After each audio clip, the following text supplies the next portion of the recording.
आज हम सीखेंगे sentence of order and request. नीचे हुक्म और दरख्वास्त के कुछ जुमले दिए गए हैं। ये इम्पेरेटिव मूड के जुमले कहलाते हैं। इस मूड में कोई टेंस नहीं लगाना पड़ता। अक्सर असल फ़ेल के साथ ही जुमले की बनावट होती है। इनकी मशक बड़ी आसानी से की जा सकती है। चलिए शुरू करें। Imperative mood. लुक हैट, सामने देखो।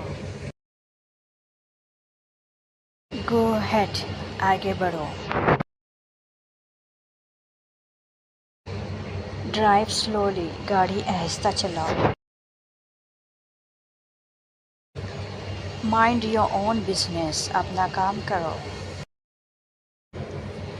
टेक केयर ऑफ हिम, या आप ये भी बोल सकते हैं टेक केयर ऑफ हर, इसका ख्याल रखना।